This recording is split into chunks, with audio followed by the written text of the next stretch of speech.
ചുണ്ടിൻ്റെ അടിയിൽ. പിന്നെ അത് ഭാര്യ ചിലപ്പോൾ കണ്ടുപിടിക്കും. അപ്പം ഞങ്ങൾ തമ്മിൽ പ്രശ്നങ്ങളുണ്ടാവും. പിന്നെ അത് കാണാതിരിക്കാൻ ഞാൻ എവിടെയെങ്കിലുമൊക്കെ ഒളിപ്പിച്ച് വയ്ക്കും. പിന്നെ പിടിച്ച് കൊണ്ടത് അങ്ങനെ തന്നെ കൊണ്ട് അടുപ്പിലിടും. ഇങ്ങനെയൊക്കെ ആയിരുന്നു. പിന്നെ ഈ ഉടമ്പടി എടുക്കാൻ വന്ന അന്ന് ഈ വക എല്ലാ കാര്യങ്ങളും ഞാൻ ഉപേക്ഷിച്ചു. ഉടമ്പടി എടുക്കുന്നതിന് മുന്നേ തന്നെ ഉപേക്ഷിച്ചു. പിന്നെ എൻ്റെ മക്കൾ, ഞാൻ ഇടയ്ക്കൊക്കെ കഴിച്ചായിരുന്ന ആളാണ്. എൻ്റെ മക്കളോട് ഞാൻ മുന്നേ വിളിച്ച് പറയും, നിങ്ങൾ വരുമ്പോൾ കുപ്പി കൊണ്ട് വരണം കേട്ടോ, അല്ലെങ്കിൽ ഞാൻ കുടുംബത്തിൽ കയറ്റില്ല എന്ന് പറയും. ഇപ്പം ഞാൻ മക്കൾക്ക് വിളിച്ച് പറഞ്ഞു, ഇനി നിങ്ങൾ യാതൊരു കാരണവശാലും കുപ്പിയും കൊണ്ട് ഈ കുടുംബത്തേക്ക് വരുന്നാൽ നിങ്ങളെ ഞാൻ കയറ്റില്ല എന്ന് പറഞ്ഞു.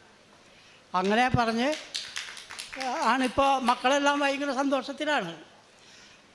അപ്പോൾ ഇതിനെല്ലാം കൂടി മാതാവിനും തൃക്കുമാരനും കോടാനുകോടി നന്ദി പറഞ്ഞുകൊണ്ട്